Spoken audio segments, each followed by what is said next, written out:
चलो दोस्तों शुरू करते हैं मनोचित्र कथा की जादू की गुड़िया। अच्छी कहानी है दोस्तों, ध्यान से सुनना। किसी समय सोनार नामक देश में सुरसेन नाम का एक धनवान सौदागर रहता था।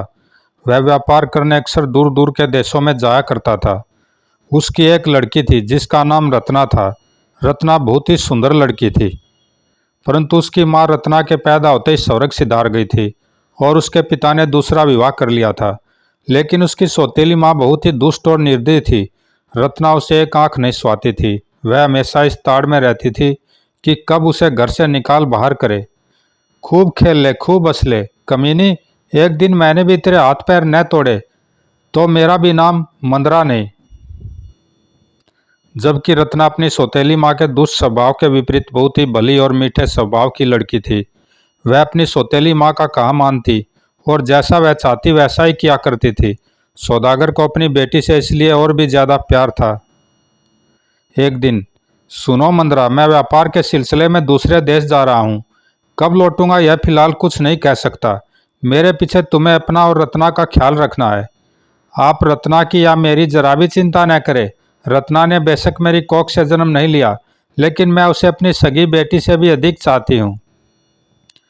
मुझे तुमसे यही आशा थी। अच्छा सुनो, तिजोरी की यह चाबी रख लो, जब धन की जरूरत पड़े निकाल लेना। जी बहुत अच्छा। बेटी रत्ना, तुम अपनी माँ का कहा मानना और इन्हें किसी किस्म का कष्ट मत देना। जो आज्ञा पिताजी। तुम्हें कोई चीज़ मंगानी हो तो बताओ बेटी, मैं लेता आऊँगा। पिताजी आप सकुशल और जल्द वापस लौट आए, बस इतना ही मेरे लिए बहुत है। अगले दिन ही सौदागर अपने माल के साथ जहाज पर सवार हुआ और व्यापार करने के लिए दूसरे देश रवाना हो गया। जल्दी लौटना पिताजी, मुझे आपकी हरदम याद सताएगी। जल्दी लौटूंगा बेटी। लेकिन पिता के जाने के बाद तो जैसे रत्ना पर मुसीबतों का पहाड़ ही टूट पड़ा। सुन रही चुड़ैल, बहुत हंस खेल ली तू। अब तुझे वैसा ही करना होगा जैसा मैं कहूँगी। मैंने कब मना किया माँ, आज्ञा दो कि मुझे क्या करना है। तो सुन, आज से घर में झाड़ू लगाना, बर्तन मांजना, जंगल से लकड़ी लाना, सब काम तुझी को करने हैं। यदि तूने किसी भी काम में आनाकानी की तो मैं तेरे सर के सारे रेशमी बाल उखाड़ दूंगी। मैं सब कुछ करूंगी माँ, कृपा कर मेरे बाल छोड़ दो, मुझे बहुत दर्द हो रहा है। तो चल अभी से काम पर लग जा और जल्द से जल्द सारे काम निपटा दे। अच्छा माँ, तुम जरा भी चिंता न करो। और उस दिन से रत्ना ने घर के सारे काम करने आरंभ कर दिए। रत्ना दासियों की तरह सारे काम तेजी से करती, लेकिन उसकी सौतेली माँ कभी उसके काम से प्रसन्न नहीं होती। अरे निगौड़ी, यह सफाई की है तूने, इतनी सुंदर मूर्ति तोड़ डाली। बोल अब यह क्या तेरा पति लाकर मुझे देगा, बोल। यह मुझसे नहीं टूटी माँ, मुझे छोड़ दो, मुझे मत मारो। वह उसके काम में जबरदस्ती खोट निकालती और उसकी पिटाई करती। तुझे छोड़ दूं और तू जी भरकर मेरे सीने पर मूंग दले, चुड़ैल कहीं की। आ बेचारी रत्ना सब कुछ सहती रही। उसने कभी अपनी सौतेली माँ को उल्टा सीधा नहीं कहा। दिन बीतते रहे और देखते देखते कई साल बीत गए। रत्ना जवान हो गई, लेकिन उसके पिता लौटकर घर वापस नहीं आए। आप कब आएंगे पिताजी? माँ का अत्याचार और सहन नहीं होता। पिताजी की गैर हाजिरी में रत्ना पर काम का बोझ दिन प्रतिदिन बढ़ता गया। कपड़ों के नाम पर उसे सिर्फ चीथड़े पहनने को मिलते और खाने के नाम पर बची खुची जूठन। अरे काम चोटी, जल्दी पेट में डूस, अभी तुझे तुझे बहुत से काम निपटाने हैं, वरना रात को जली भुनी रोटी भी खाने को नहीं मिलेगी। बस माँ, अभी निपटाती हूँ। पता नहीं क्यों इस मनुष्य की शक्ल देखते ही मेरा खून खोलने लगता है और मैं दिन ब दिन कमज़ोर होती जा रही हूँ। कुछ ऐसा करना होगा कि या तो यह यहाँ से भाग जाए या एक दिन। अरे महारानी जी, कहाँ हो तुम? क्या घर का सारा काम मुझे ही करना पड़ेगा? जल्दी से इधर आ। आई माँ। क्या बात है माँ? अरे कमकत अभी भी पूछ रही है, देख नहीं रही कि मैं धान कूट रही हूँ? जरा हाथ बटा, धान की ढेरी इसमें डाल। उफ, तंग आ गई हूँ मैं तो तुझसे। रत्ना चुपचाप अपनी माँ का हाथ बटाने लगी, लेकिन जैसे उसने धान की ढेरी ओखली में डाली, मुंदरा ने पूरी शक्ति से उसके हाथों पर मुसल दे मारा। हाय मैं मर गई। अरे क्या हुआ, क्यों चिल्ला रही है? बेचारी रत्ना के दोनों कोमल हाथ बुरी तरह कुचल गए थे। हाय माँ, मेरे हाथ, बूहू। अरे थोड़ी सी चोट आई है, दोनों हाथ टूट नहीं गए। जा हल्दी लगाकर कपड़ा बांध ले, बूहू। अभी तो हाथ तोड़े हैं, कल पैर तोड़ूंगी, फिर तेरा सर भी। दूसरे दिन, अरे चुड़ैल, हाथ से काम नहीं कर सकती तो पैरों से ही उस डेयरी को इधर सरका दे। अच्छा माँ। लेकिन जैसे ही रत्ना ने पैर से धान की डेयरी को ओखली के निकट सरकाया, हाय मेरे पैर! वो गलती से मूसल ओखली ओखली में पड़ने के बजाय तुम्हारे पैर पर पड़ गया। जाकर कपड़ा बांध ले। यह गलती से नहीं हुआ माँ, बल्कि तुमने जानबूझकर मारा है। आखिर तो बताओ भी तो कि तुम्हें मुझसे क्या शिकायत है? क्यों जलती हो तुम मुझसे? क्या बिगाड़ा है मैंने तुम्हारा, जो तुम हर समय मेरे पीछे हाथ धोकर पड़ी रहती हो? बूहू। क्या तेरी यह हिम्मत कि तू मुझे भला भला बुरा कहे, मुझ पर झूठा आरोप लगाए? यदि तू यही समझती है कि मैं तुझसे जलती हूँ तो ले भुगत इसका मजा। आई। सर फूटते रत्ना मर गई। यह तो मर गई, अब क्या करूं? लोग पूछेंगे तो क्या जवाब दूंगी? कुछ ऐसा करना होगा कि आस पड़ोस को यकीन हो जाए कि रत्ना किसी दुर्घटना में मरी है, वरना इसके साथ साथ मैं भी मारी जाऊंगी। अरे हाँ, एक उपाय आया दिमाग में, ऐसा ही करती हूँ। मंदरा ने झटपट रत्ना के हाथों से पट्टी हटाई और उसे उठाकर घर के पिछवाड़े की ओर चल पड़ी। कमकत खा पी कर कितनी मोटी हो गई है, मुझसे उठाई भी नहीं जाती। हफ हफ। पिछवाड़े के निकट पहुंचकर मंदरा ने रत्ना को जमीन पर लिटा दिया और झूठ मूठ के आंसू बहाते हुए जोर जोर से चिल्लाना आरंभ कर दिया। हाय रत्ना बेटी, यह तुझे क्या हो गया? अरे कोई बचाओ मेरी बेटी को! हाय हाय रत्ना बेटी, अब मैं तेरे पिता को क्या जवाब दूंगी? मंदरा की चीख चिल्लाहट सुनकर आस पड़ोस के लोग दौड़े दौड़े वहां पहुंचे। क्या हुआ मंदरा बहन, यह रत्ना को क्या हुआ? हाय क्या बताऊं अंसा बहन, मैं लूट गई, बर्बाद हो गई। रत्ना बेटी कपड़े सुखाते वक्त छत से नीचे गिर पड़ी। देखो इसकी क्या हालत हो गई है, बोलती ही नहीं। बूहू। यह तो मर चुकी है। क्या? बहुत बुरा हुआ। हाँ भाई, रत्ना तो बहुत प्यारी लड़की थी। बेचारा सुरसेन जब लौट कर आएगा तो उस पर क्या बीतेगी? वह रत्ना को बहुत प्यार करता है, शायद ही इसकी मौत को बर्दाश्त कर पाए। रत्ना मेरी बेटी, तू मुझे अकेली छोड़कर क्यों चली गई? बूहू।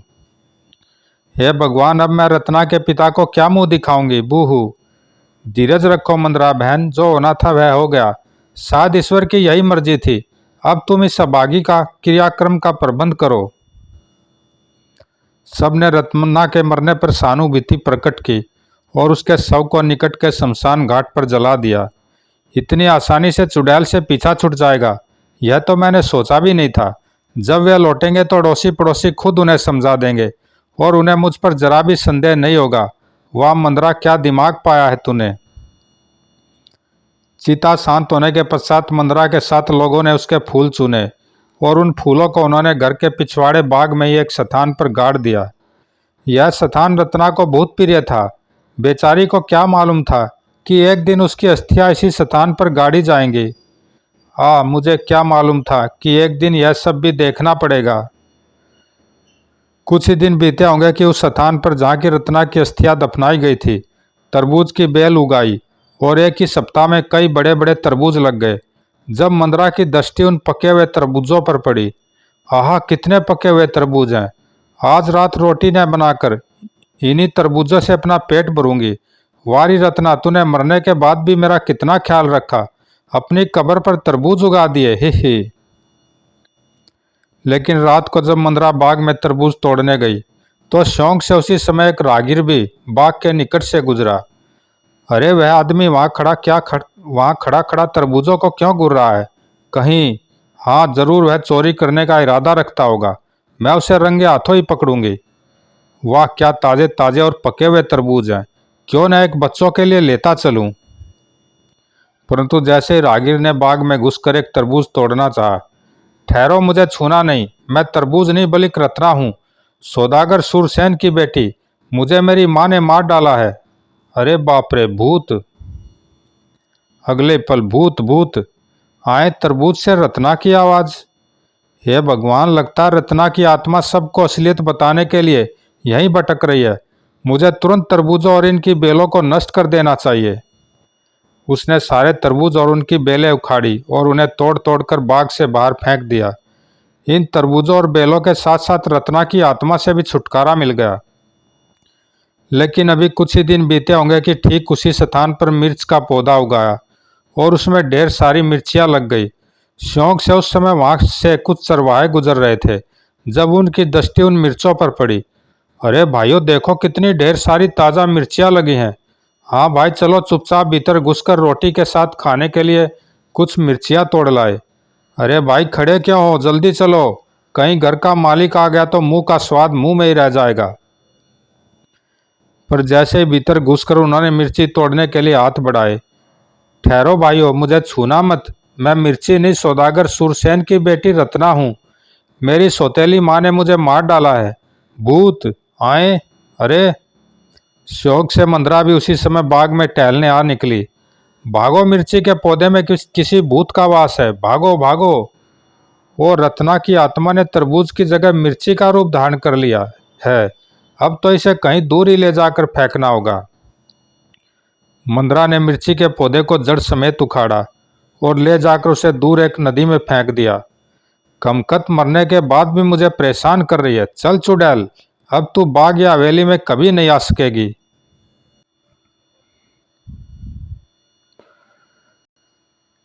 लेकिन ईश्वर का चमत्कार कि कुछ ही दिनों में लोगों को नदी के बीच उस स्थान पर जहाँ मिर्ची का पौधा गिरा था, एक सुंदर कमल का फूल खिला दिखाई दिया। उसका रंग सुनहरा था। वह देखो कितना सुंदर कमल का फूल है, लगता है जैसे सोने का बना है। लेकिन आश्चर्य है, वह विचित्र फूल नदी के बीचों बीच कैसे उगाया। मैं जल्दी से उस फूल को तोड़ लाता हूँ, वरना किसी और के हाथ लग जाएगा। शीघ्र ही कई लोग तैरते हुए उस सुनहरे फूल की ओर बढ़े। पहले उस फूल को मैंने देखा है, इसलिए उस पर मेरा अधिकार है। अधिकार उसी का होगा जिसके हाथ वह पहले लगेगा। तभी ठहरो, मुझसे दूर रहो, मैं कोई फूल नहीं बल्कि सौदागर सुरसेन की बेटी रत्ना हूँ। मेरी सौतेली माँ ने मुझे मार डाला है। हे राम, अरे बाप रे, भागो, भूत भूत बचाओ, भागो भागो, उस फूल में भूतनी है। जैसे ही किनारे पर खड़े अन्य स्त्री पुरुषों ने उन लोगों की चीखों को सुना और उन्हें भयभीत अवस्था में वापस लौटते देखा, उनमें भी भगदड़ मच गई।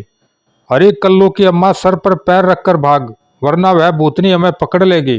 भूत भूत भागो भागो। जल्दी ही उस विचित्र फूल की खबर उड़ते उड़ते एक पड़ोसी स्त्री के द्वारा मंदरा के कानों तक भी पहुंच गई। सच बताना मंदरा बहन, क्या रत्ना बेटी को तुमने ही जान से मारा था? यह तुम क्या कह रही हो गंगोत्री बहन? मैं भला उसे क्यों मारने लगी? मेरी अपनी तो कोई औलाद नहीं, अतः उसे ही अपनी बेटी समझती थी। फिर तुमने तो सवै उसकी लाश देखी है, क्या तुम्हें ऐसा नहीं लगा कि वह छत से गिरकर ही मरी है? तब वह नदी में खिला हुआ फूल यह क्यों कह रहा है कि वह रत्ना है और उसे तुम ही ने मारा है? नदी में खिला हुआ फूल क्या मतलब?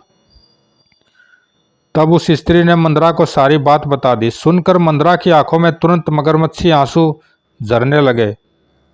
मुझे पता नहीं भगवान मुझे किस पाप की सजा दे रहे हैं और कौन सी दुष्ट आत्मा मेरे पीछे हाथ धोकर पड़ी है। बूहू, धीरज रखो मंदरा बहन, सांच को आंच नहीं। यदि तुम सच्ची हो और तुमने किसी का कुछ नहीं बिगाड़ा है, तो फिर दुनिया की कोई शक्ति तुम्हारा बाल भी बांका नहीं कर सकती। अच्छा, मैं चलती हूँ। यह रत्ना की बच्ची तो मेरे पीछे हाथ धोकर पड़ गई लगती है। यदि वह इसी प्रकार रूप बदल बदल कर लोगों को यह बात बताती रही, तो एक दिन मेरा भेद खुल जाएगा।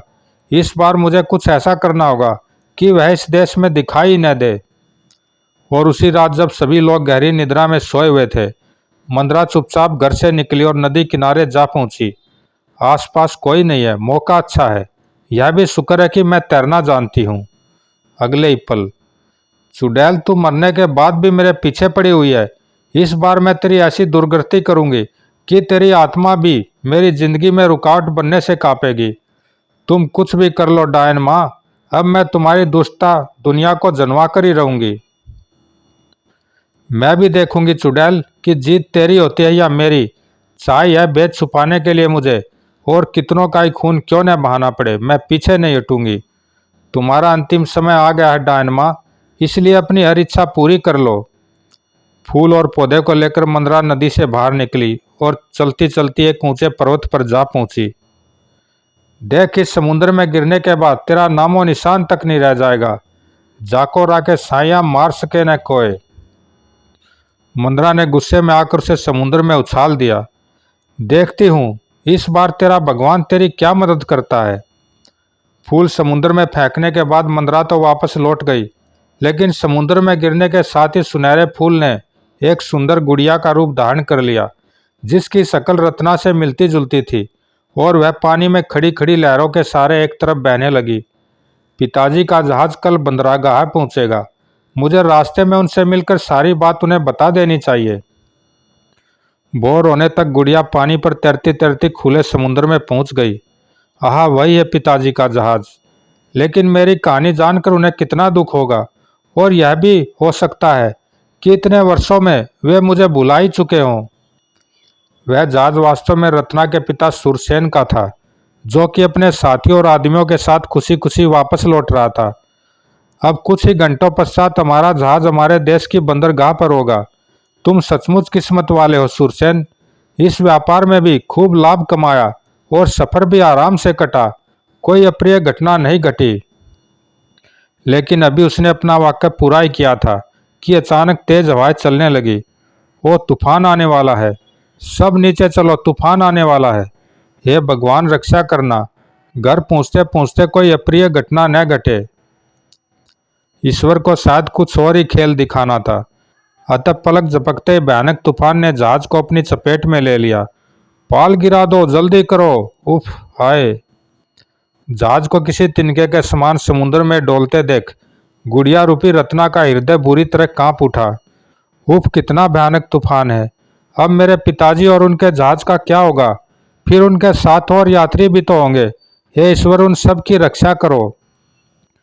लेकिन तूफान बजाय रुकने के और उग्र रूप धारण करता चला गया। यही नहीं, साथ ही भयंकर रूप से वर्षा भी आरंभ हो गई। ओ, अब शायद हम में से कोई भी जिंदा न बच पाए। हे पवन देवता, मैं तुम्हारे हाथ जोड़ती हूँ, कृपा करके अपना कोप खत्म कीजिए तथा मेरे पिताजी और अन्य लोगों की जान बख्श दीजिए। मानो पवन देवता ने गुड़िया की सुन ली। चमत्कारिक ढंग से वर्षा और तूफान अचानक थम गया। आहा, वर्षा और तूफान खत्म हो गया, हम सब बच गए। हम बच गए, भगवान तेरा लाख लाख धन्यवाद। हे ईश्वर, तेरी लीला वास्तव में अपरंपार है। कहाँ अभी हम सब मौत से जूझ रहे थे, और कहाँ इस समय हमारे सामने सुनहरी जिंदगी बाहें पसारे खड़ी है।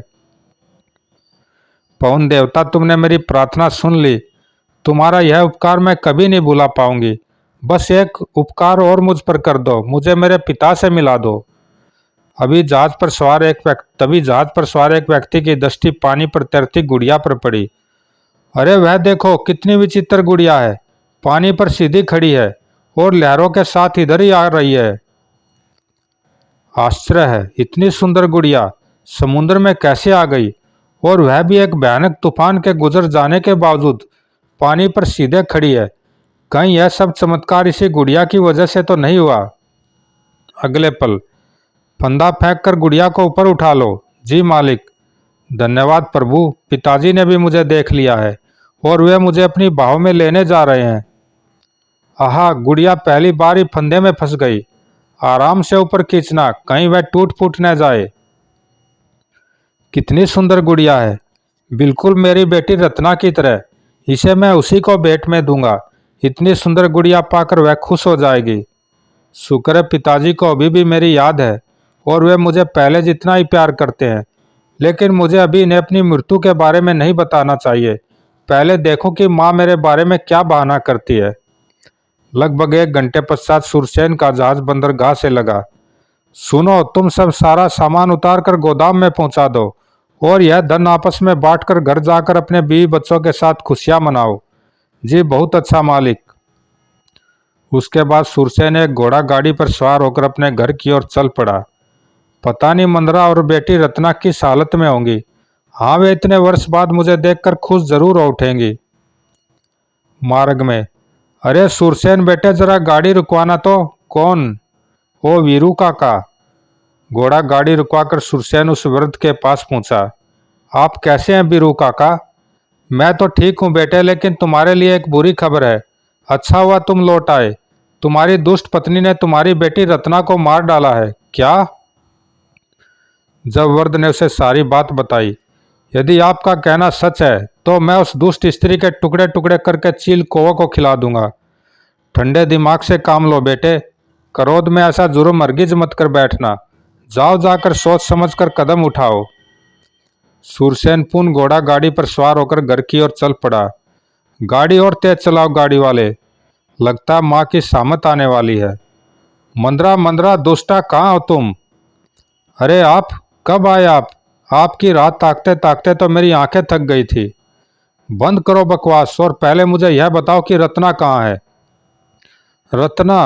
अब मैं आपको यह किस मुंह से बताऊं कि वह बेचारी छत से गिरकर मर गई। मैं आपकी अमानत को संभाल कर न रख सकी। बूहू। छत से गिरकर मर गई या तूने उसे जान से मार दिया? सच सच बता दुष्टा, वरना मैं तुझे जान से मार डालूंगा। आप मेरा गला छोड़िए स्वामी। मैं सच कह रही हूँ स्वामी, विश्वास कीजिए। रत्ना छत से गिरकर मरी है। यकीन न हो तो अड़ोस पड़ोस से पूछ लीजिए। मैं भला अपनी बेटी को क्यों मारने लगी? और लोग जो रत्ना के भूत के बारे में बताते हैं, वह सब क्या है? रत्ना का भूत बार बार कहता है कि उसे तुमने मारा है। पता नहीं वह भूत क्या भला है और क्यों मेरी जान के पीछे हाथ धोकर पड़ा है। हो सकता है रत्ना मेरी सौतेली बेटी होने के कारण मरने के बाद भी मुझे बदनाम करने पर तुली हो, क्योंकि वह मुझे जरा भी पसंद नहीं करती थी। खैर, अब आप आ ही गए हैं। यदि वास्तव में रत्ना का कोई भूत है तो वह जरूर आपसे मिलने की कोशिश करेगा। तब आप खुद ही पूछ लीजिएगा। तो ठीक है, मैं रत्ना के भूत के ही आने का इंतजार करूंगा। लेकिन याद रखना, यदि मुझे किसी दिन भी यह विश्वास हो गया कि रत्ना को तुमने ही मारा है, तो वह दिन तुम्हारी जिंदगी का आखिरी दिन होगा। कहकर सुरसेन ने गुड़िया उठाई और क्रोध से लंबे लंबे डग भरता हुआ अपने कमरे की ओर चल दिया। अब तो मुझे विधवा ही होना पड़ेगा, वरना यदि वास्तव में रत्ना के भूत ने आकर उसे सब कुछ बता दिया तो वह मेरी बोटी बोटी नोच डालेगा। फिर विधवा होने में बुराई क्या है? इतने धन दौलत से तो मैं आराम से अपना सारा जीवन व्यतीत कर लूंगी। सुरसेन सीधा अपने शयन कक्ष में पहुंचा। मुझे दुख है रत्ना बेटी कि यह खूबसूरत गुड़िया मैं तुझे भेंट में नहीं दे सका, लेकिन इसे देखकर मैं हमेशा तुझे याद करता रहूंगा। शायद इसी तरह कुछ जिंदगी और कट जाए।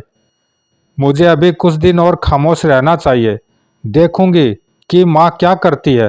हो सकता है वह पिताजी को भी मारने की कोशिश करे और रंगे हाथों पकड़ी जाए और मुझे अपनी सफाई में कुछ कहना ही न पड़े। गुड़िया यानी रत्ना का विचार ठीक ही निकला। उसी रात क्या मेरा काम हो गया सपेरे? हाँ, इस पिटारे में ऐसा भयंकर नाग है जिसका कांटा पानी भी नहीं मांगता और जिसके कांटे का कोई इलाज भी नहीं है। शाबाश, यह लो अपना इनाम और चुपचाप यहाँ से निकल जाओ। यदि किसी ने देख लिया तो गजब हो जाएगा। जो हुक्म बीवी जी, ईश्वर आपको लंबी उम्र दे। और हाँ, ध्यान रखना, इस बात की किसी को कानो कान भी खबर न होने पाए। आप निश्चिंत रहिए बीबी जी। पिटारा लेकर मंदरा दबे पांव सुरसेन के शयन कक्ष के पिछवाड़े की खिड़की पर पहुंची और अरे यह माँ खिड़की से भीतर क्या फेंक रही है? वह गहरी नींद सोया है और अब शायद ही कभी उसकी नींद खुले। हे भगवान, सांप! वो तो माँ ने पिताजी को मारने के लिए यह चाल चली है।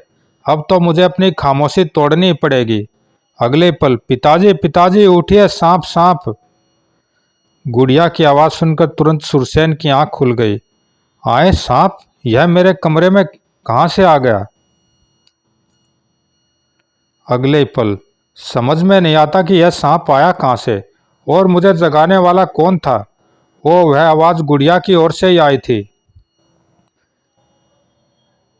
ये बोलने वाली प्यारी गुड़िया, एक बार फिर तुमने मेरी जान बचा ली। मैं किन शब्दों में तुम्हारा धन्यवाद अदा करूं? न जाने क्यों तुम मुझे अपनी बेटी रत्नाई लगती हो। सच बताओ न, कौन हो तुम? मैं आपकी बेटी रत्नाई हूँ पिताजी। क्या? कहने के साथ ही गुड़िया ने रत्ना का रूप धारण कर लिया और लपक कर अपने पिता के गले से लग गई। आहा मेरी बेटी, यह मैं कैसा चमत्कार देख रहा हूँ। कहीं यह कोई सुखद सपना तो नहीं? यह सपना नहीं, हकीकत है पिताजी। मैं एक देवी की कृपा से फिर जीवित हो गई हूँ। जब माँ ने मुझे मार डाला था तो मेरी आत्मा को एक देवी ने आश्रय दिया और यह वरदान दिया कि मैं जब चाहूँ, जैसा चाहूँ, वैसा रूप धारण कर सकती हूँ। फिर रत्ना ने अपने पिता को सारी आप बीती सुना दी। उस दुष्टा ने तुम्हारे साथ यह सलूक किया। मैं अभी उसे उसके किए का मजा चखाता हूँ। नहीं नहीं पिताजी, आप माँ को मारकर उसकी हत्या का जुर्म अपने सर पर मत लीजिए, वरना मैं इस दुनिया में फिर अकेली रह जाऊंगी। ठीक है बेटी, तुम कहती हो तो मैं उसे नहीं मारूंगा। अब मैं उसे महाराज के हवाले करूंगा, वही उसकी मौत और जिंदगी का फैसला करेंगे। सूरसेन ने मंदरा को पकड़कर राजा के सामने पेश किया। सारी बात जानकर राजा ने उसे कठोर सजा सुनाई। सैनिकों, इस दुष्ट स्त्री को ले जाओ और बीच चौराहे पर इसका सर कलम कर दो, ताकि औरों को इससे नसीहत मिले। कुछ माह बाद सूरसेन ने अपनी बेटी का विवाह एक योग्य लड़के से कर दिया और अपनी बाकी की जिंदगी आनंद पूर्वक गुजारने लगा। धन्यवाद दोस्तों, अच्छी कहानी थी। ज़रूर लाइक सब्सक्राइब करना, कमेंट में बताना कैसी लगी। धन्यवाद दोस्तों।